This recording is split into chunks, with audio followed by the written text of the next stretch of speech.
बर'नि माहारि आफाद एबसुखौ सोंखारिनाया सानसेब्लाबो फस्थायफिननाङो एबा सानफिननांगौ जायो। गोबां समाव माखासे सुबुंफोरा सानस्लाबनो हायैयाव माहारि आफाद एबसुखौ ससियेल मिडियाफोराव गाज्रि राव बुंना सोंखारिबोदों।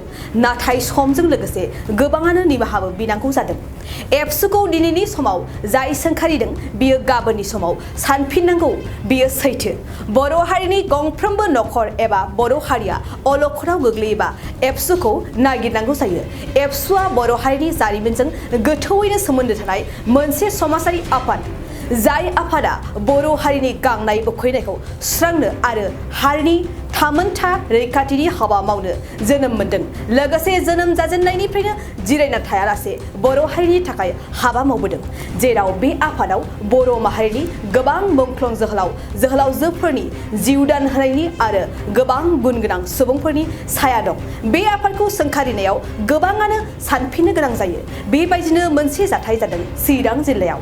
चिरां जिल्ला सिडली थानानि बेन्दोङाव थानाय गुरुबासानि कामेश्वर बसुमतारीनि फिसाज्ला नारायण बसुमतारीया फेसबुकआव एबसुनि हेंथायै माखासे सोद्रोम गैयै बाथ्रा फोसावदोंमोन। नाथाय दिनै नारायण बसुमतारीया सानफिननो गोनां जादों।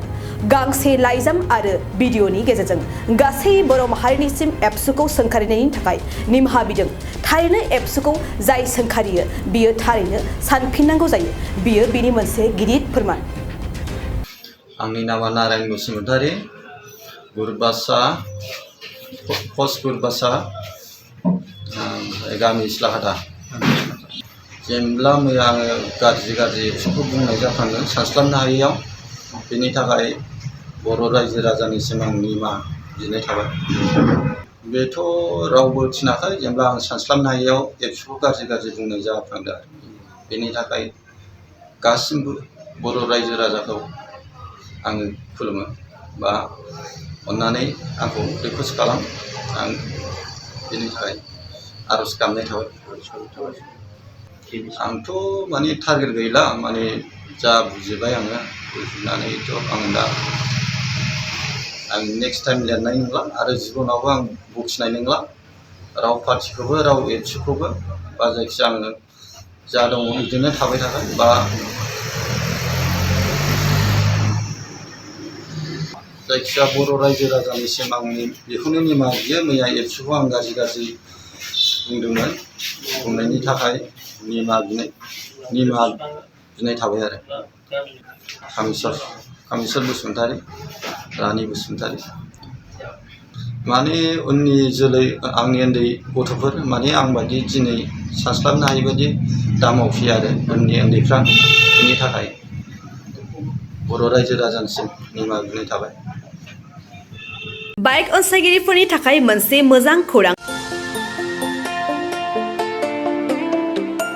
Kokrajhar GD road axis bank साखाथियाव थानाय दावहारु अट' एजेन्सिया नोंथांमोननि थाखाय लाबोदों धामाका स्पेशेल अफार। खम बेसेनावनो नोंथांमोना बाजाजनि गुबुन मडेलनि बाइक फाइनान्स खालामना नोंथांनि सिमांखौ जाफुंहोनो हागोन। 13,800 रांनिफ्राय जागायना 19,500 रांजों नोंथाङा बाजाजनि गुबुन मडेलनि बाइक जेरै प्लाटिना, पालसार बायदि गुबुन मडेलनि बाइक लानो हागोन।